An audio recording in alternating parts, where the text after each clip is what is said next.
Good morning, good morning, good morning. This is Movie Minnesota. Welcome to our show, live stream pilot of week number 4. We are in show or episode number 19. My name is Michael Walgrave. I am your host. I'm a realtor for the Twin Cities of Minnesota, Remax Advantage Plus out of Savage, Minnesota. In the backdrop, we got our producer, Garrett Beans Beaner, hanging out down in Rock County, Minnesota, someplace, whereabouts unknown. He is behind the scenes man. He is the Wizard of Rock, I guess, or Oz.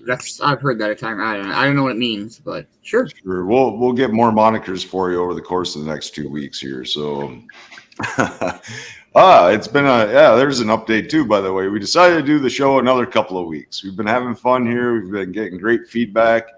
It's been educational for folks, and the audience keeps building. We've built quite a few followers in about a month span and added a lot of viewers from all over the world. And let's keep it rolling. Consistency is key in business. So 9:30 a.m. Central Standard Time, you can catch Movie Minnesota Monday through Friday. We're ending off the pilot stream now 2 weeks from now. So you got 2 more weeks to share the love, get our name out there. If you'd like to be a sponsor or backer, if you have anything to do with Remax Real Estate, feel free to reach out to me. We're looking for other folks to get involved with this. You can reach me at 612-930-2929, michael@walgrave.com. We're growing fairly organically outside your normal channels. This show is dedicated towards educating the folks that are moving to or moving around the Twin Cities of Minnesota. So if you're looking for a home, you're looking to buy and or sell and or invest, 612-930-2929. We'll put you in touch with the right folks. Might be myself, might be somebody else in my group, might be something totally different, whatever. I am an agent of a mini agent. And so there's no problem, big or small, I can't solve except world peace currently. You've also been known as like the Jerry Maguire of Jerry Maguires. Yes. People whisper that sometimes. I've heard a couple birds say that. Thank you for that respect out there, whisperers. So today's show, if you've been following along, you know we're going county by county. We're attacking the heart of the Twin Cities area, the 7-county metro area with Carver, Washington. We looked at Dakota County, looked at Scott County, looked at Anoka County. There's Ramsey County out there. Am I forgetting one? Yeah, I'm probably forgetting one. But now this week we're looking at Hennepin County, which we probably could have dedicated the whole last 4 weeks to just to Minneapolis alone with its million-some folks. But we're still at the 30,000-foot view of the area. So we're looking at Hennepin County, give you a brief dusting of what we got cooking in the neighborhood for real estate and all the good things in the Hennepin County area. Coming up, we're going to take a look at some veteran stuff, some Hennepin County stuff. It is Thor's Day today, so we're a little veteran sprinkling in, maybe a little history on Fort Snelling. We'll see how far we can get. I do have a meeting that I have to get on top of at 10 this morning, so this may be a little bit shorter show. But don't worry, tomorrow we'll make it up tomorrow. We'll see if we can marathon it for an hour and a half, or hour, 2 hours, 9 hours, whatever. Yeah. StreamYard will let us go. Well, I don't know with YouTube. I know on the Facebook side, it'll let us go for 8 hours and then it shuts us off. Oh, really? Yeah, I don't get it. So, well, we'll go until we need a nap, perhaps. I don't know. Beautiful day today in the Twin Cities. I'm recording or live streaming from downtown Minneapolis. It's going to be a high of 70 something. To me, these are the perfect days of summer. Blue skies, no haze. So gonna have to get out and about and go for a walk. Mississippi River is only a couple of blocks from me. Great, nice trail going along the river on both sides, and I have to get some footage on that to share tomorrow. But that being said, let's step into our first video. It should be "The Veterans Will Lose Every Time: Why Military Families Struggle to Compete in the Housing Market." Okay. This is on channel CBS 58. For the reference, if you'd like to check that out. I've had some of these experiences myself when I was trying to purchase a house. So let's play this up here and kind of dissect it a little bit. house. So During the let's pandemic, play the this housing up market here and boomed and kind of hasn't dissect it a stopped. little bit. Homes are selling quickly and also above asking price. But for military So, veterans, During it the has become pandemic, let's play this up increasingly here. difficult to buy and these Kind of houses. dissect. Oh. Ah, fuck. Uh, Back it up. Here we go. In tonight's special report. The men and women Special in our report. country are entitled to a benefit called a VA loan, but sometimes it's that benefit that's actually keeping them from finding a place to live. After 12 years in the military, I joined the Army, active duty Army, in 2008. Andrew Buskowski retired last August, and 2 months later, he married his wife, Stephanie. Then, more good news for the couple. So when I found out Stephanie was pregnant, I was just like, I can't live in an apartment anymore. They already have a 7-year-old son. It was important to us too to get settled for him so that he can stay in one place and he can grow roots too and make friends. And Roots are something neither one had as a kid. And we grew up renting. Andrew and Stephanie got pre-approved for a VA home loan, a program that lets vets buy with no down payment, no private mortgage insurance, and lower interest rates. It's honestly probably the biggest benefit the VA gives you. Chris Burke is the vice president of Mortgage Insight at Veterans United, the largest VA purchase lender. The heart of this benefit was this idea that they're giving up a chance to build credit and savings to defend our freedoms. But the market is competitive, and in this competition, veterans are losing. If you're competing against conventional or cash, the veteran's going to lose every time. Realtor Beth Jaworski didn't work with the Buskowskis, but does work with veterans. She says misconceptions about the loans scare sellers away. One of them is that because it's a government-backed program that's going to take longer, which is not actually true. Burke says 20 years ago, these loans did take longer, but not anymore. In April, VA loans closed just 4 days later than conventional loans. VA has invested so much in automation and technology to help VA loans better compete in today's marketplace. And that's one of the big reasons you see so many veterans turning to this benefit. Another thing making sellers wary is the appraisal process. VA appraisers can issue work orders for things like peeling paint on the exterior and handrails. It all has to be fixed and re-inspected before closing.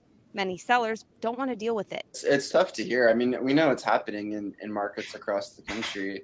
I mean, I'm having a child, which I would think would be the biggest stressor, but this was the biggest stressful thing in my life. With the baby coming in August, the Buskowskis were about to give up and find another apartment.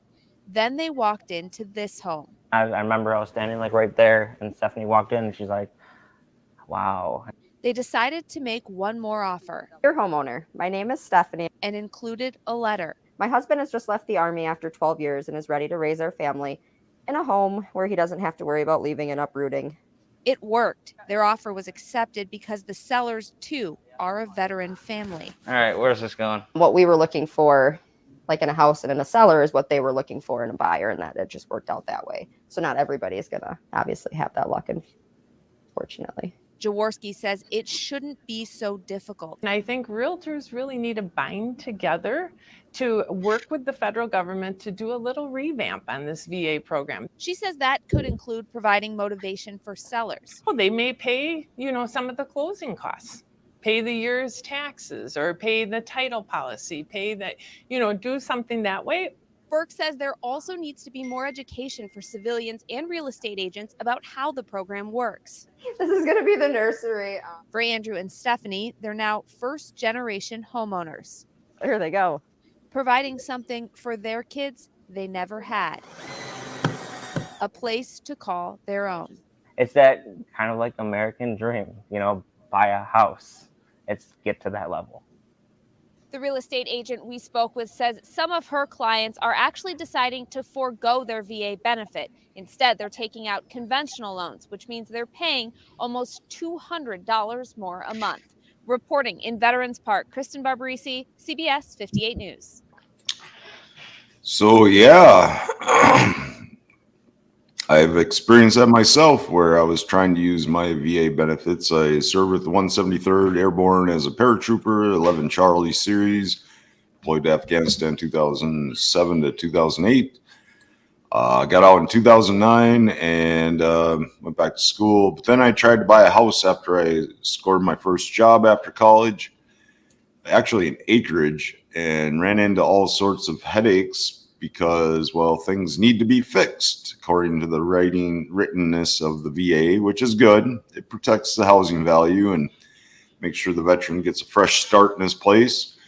But my real estate agent was an idiot, and he had no idea about the VA and about any of this stuff. He was not a veteran, and so it was not on his radar of how to manage and navigate my house buying experience.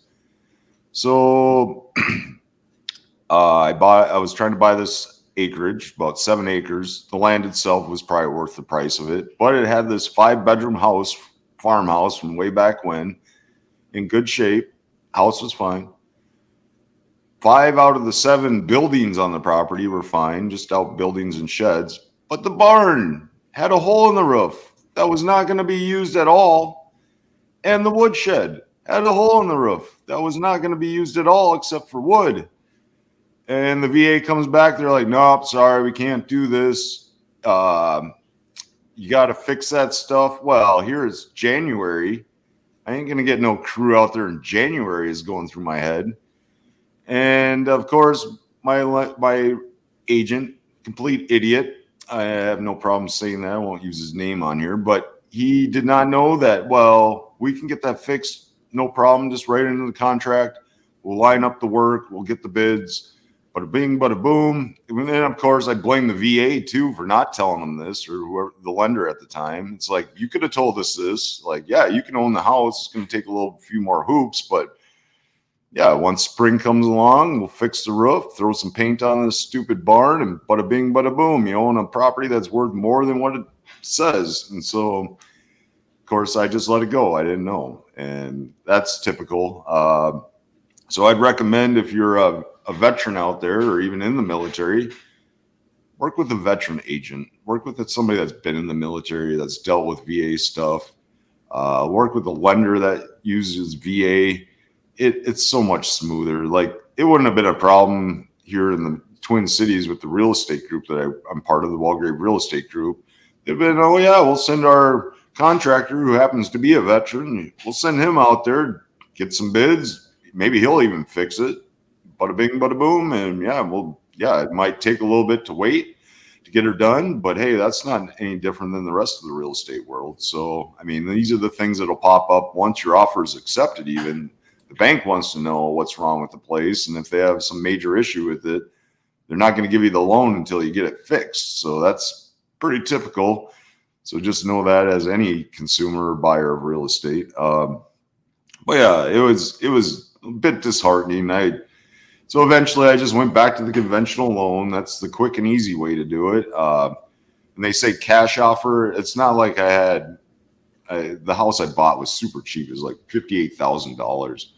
And I didn't have 58 grand. It's just that I went to the bank and they're like, yeah, you're good for it. Here's the mortgage.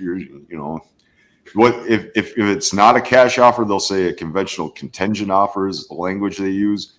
And typically what that means is that you're not able to secure that conventional loan from the bank yet until you sell the current house that you're in.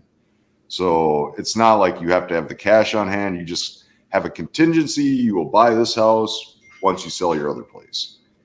So a lot of people in a super competitive market, or even just a normal competitive market, they typically won't go with these contingency offers because they want to make it quick and easy and fast.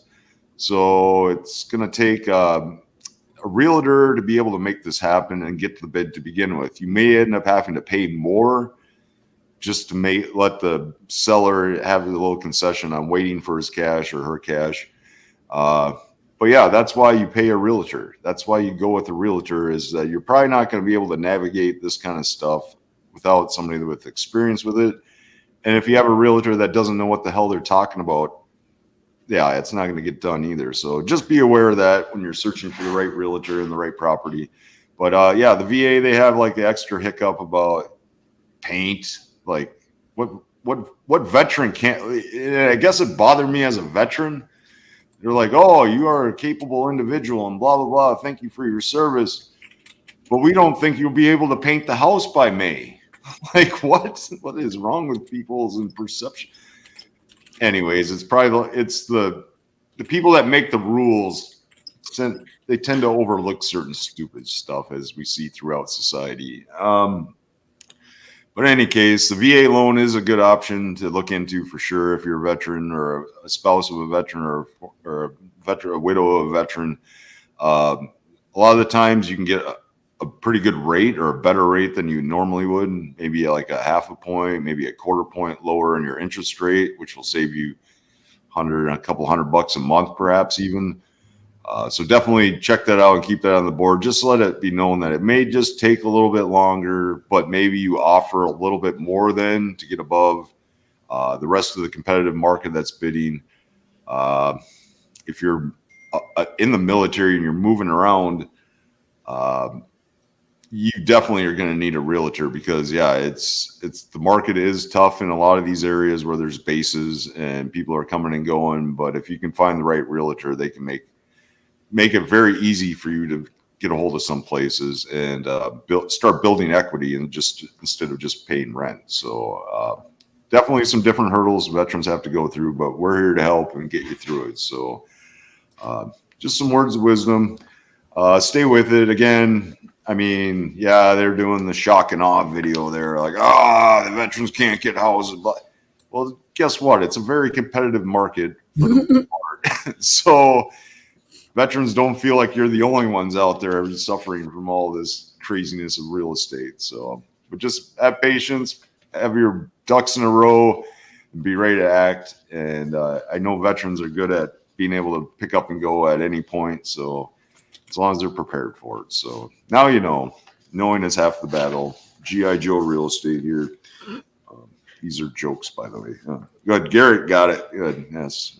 I pay him to make sure to laugh at the right time so everybody knows my stupidness is trying to be funny. But I am the applause sign. Are we ready for our historic Fort Snelling video? Yeah, let's go around here. I picked some videos today that we're going to take a look at, mostly historical videos, but you got to know your history to figure out where you're at today. And I looked at the cities right next to Minneapolis. So Minneapolis is the Hennepin County's county seat, and then the city built out. I think, well, it should tell us how the city got built out from Minneapolis. But these cities I brought up here, we have these all surround or adjacent to Minneapolis. We got Richfield to the south of Minneapolis, and then going clockwise around, it goes to Edina, St. Louis Park, Golden Valley, New Hope, Robbinsdale, Crystal, Brooklyn Center, and then tucked up in the northeast is just this St. Anthony Village. I don't know why they call it St. Anthony. It's not near St. Anthony Falls by any means. So just the words of wisdom. Words of wisdom that got me confused. I'm like, wouldn't St. Anthony even be next to St. Anthony Falls? Oh, that's right. White people developed this area. Anyways. All right, here we go. Here we go. For 10,000 years, the mighty Mississippi and the Minnesota River have met here, Bedote, at the confluence of people and history, the intersection of transportation and trade, a place where the flow of social, cultural, and historical significance was cradled, as it continues to be to this day. In 1820, historic Fort Snelling began, and through the years the site expanded, built on shared experiences which were passed on and amplified by diverse voices telling complex, stirring stories, all of which continue to clarify and restore the chronicles of the fort's legacy to this day. Which brings us to this day, where we meet here on this majestic 22 acres to celebrate and give witness to the culmination of the historic Fort Snelling revitalization project, and to proclaim our gratitude for the selfless generosity of those who have given of their time, their talents, and their treasures. They are the relentless champions of this cause. From the Hale Welcome Plaza to the Gale Terraces, to the Kloss and Nelson River overlooks, the landmark stroll on Ecolab Riverwalk leads us to the heart of this great project. the Planck Museum and Visitor Center, home of the Sitt family, Carr Foundation, and Securian Lobbies, the Odegaard Education Classroom, and currently in development, the Huss Exhibit Gallery. To our many major benefactors, too many to name, who have contributed to the landscaping, donated to education, programming, lectures, and to the expansion of the site interpretation. And to the state of Minnesota, our generous private donors, and many advisory groups, all of you. We want to express our sincere gratitude for your commitments and generosity. Your investments will make this land and this building come to life for all Minnesotans from this day forward, far into the future. Without all of you, without your unshakable support, we would not be here today, and this great monument would not be here, reopened for the benefit of future generations who will meet on this exact spot to hear the voices and learn the stories that constitute the rich and intricate tapestry of Minnesota's unique and powerful history. Thank you all. So many words. I'm surprised you didn't drop a support Fort Snelling revitalization, contact so and such. All right, well, let's try a different Fort Snelling video. Do we got a second one on there? Hitting the trails. I think there's an excellent trail system around there. Should we do this one here? Should try to. Need to look at the VA housing that's around there. There's some really cool places vets can live. So this is inside Fort Snelling Tower. Perfect.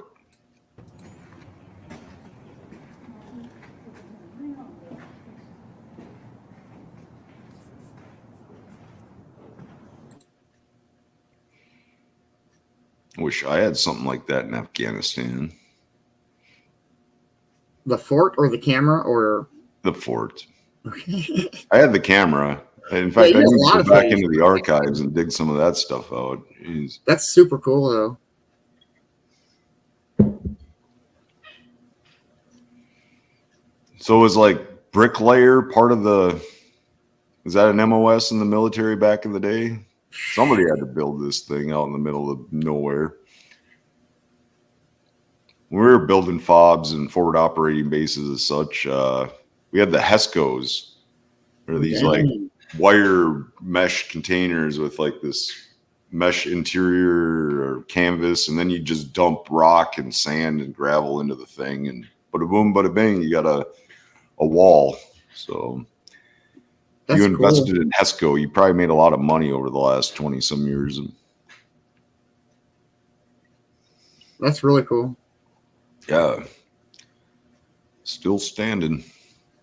Cool. All right. What else? I don't think Fort Snelling is for sale, but you never know. Everything's for sale for the right. Everything's for sale, yeah.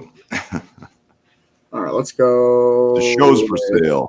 $20,000. You got a whole thing going on for you. Oh, this is the one you were looking for. Here we go. We're stepping outside and hitting the trails. This week, we're checking out Fort Snelling State Park, an absolute gem in St. Paul. So many trails. People don't realize how big it is. It's about 3,000 acres, again, right in the heart of the Twin Cities area. And it's nestled in and along both the Minnesota and Mississippi River. You can go for quite a ways.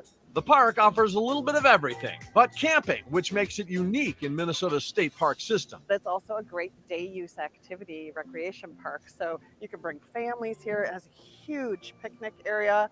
It has trails. You can bike. Very cool area, lots mini of hobs. silent sport enjoyment like reading, swimming here in the beautiful Snelling Lake. It's a great swimming beach and playground too. There are also opportunities to learn about the past. So it has a huge amount of history here. It's considered a sacred site by the Dakota community.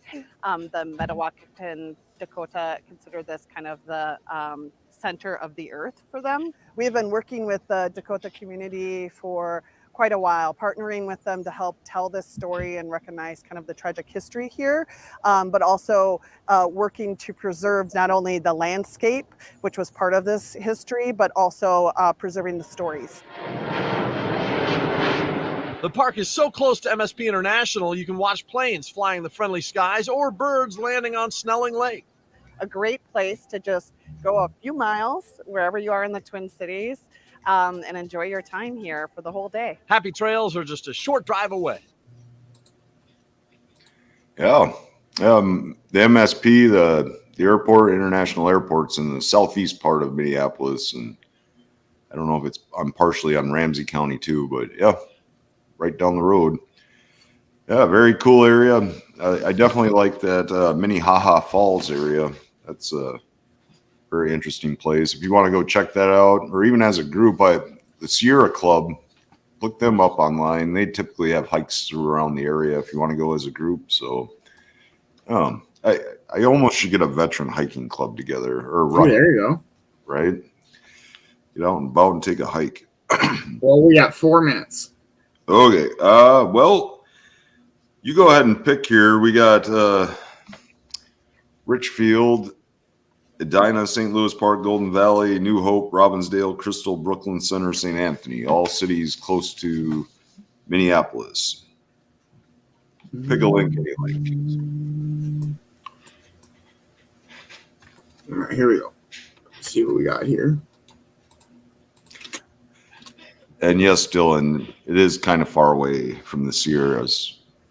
That's how far they've hiked so far. Like that's how they spread out as a club. They originate from the Sierras and then they walk until they can't walk anymore, and then they start a new club. So pretty sure that's how that works. All right, here we go. St. Louis Park tour quick. Here we go. I know what I'm saying, it's just not coming out right. Oh, that's good. He's also a realtor, by the way. Hey, welcome back. I'm Joe Carmack, and in this video, I'm going to take you on a tour of St. Louis Park.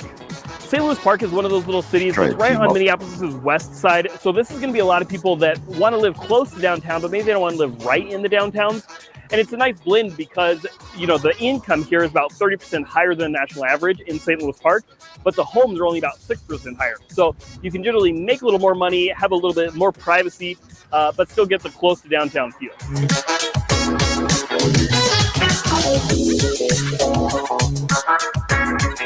If you're looking at living in St. Louis Park, you're going to love how connected it is to everything. We've got 3 of the major highways, 394, 100, and 169, all bordering St. Louis Park, but you're also going to be even more connected with the new light rail extension that they're putting in just north of where I'm at, right here on Excelsior.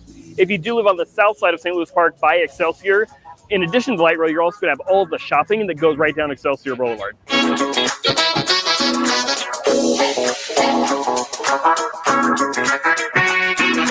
With Excelsior covering the south side of St. Louis Park, on the north end, you're going to see we've got the shops at West End. This is a really cool area that's been building up over about the past 10 years or so. You got a bunch of anchor stores like Costco and Home Depot, but then you also got a really cool boutique shopping, really nice little restaurants, and then the Icon Theater as well.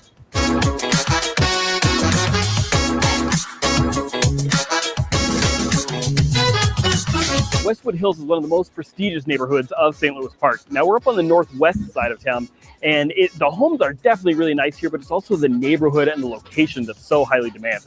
Homes in this area, generally you want to think mid-century modern. They're built in the 50s and 60s for the most part, and you'll be lucky to find anything under about 600,000. Most of them in this area about 800,000 and up.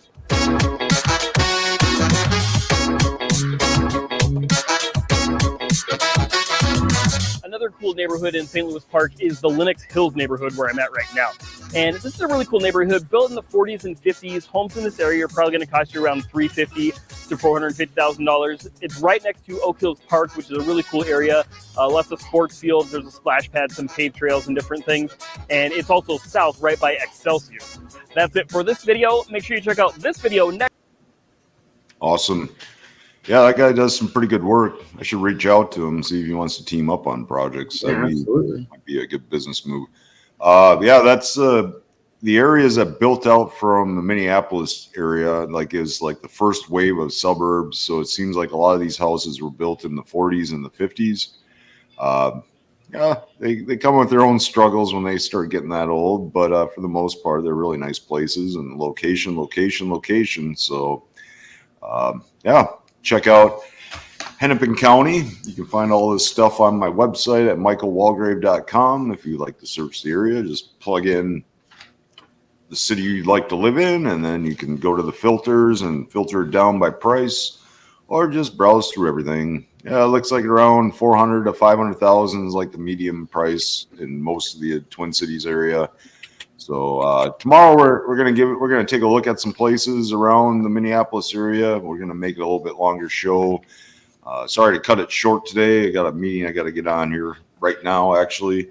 My name is Michael Walgrave. You can reach me at 612-930-2929. I appreciate everybody tuning in for Thursday. Hopefully some of this information was useful for you. Hopefully we're all getting smarter about Twin Cities real estate.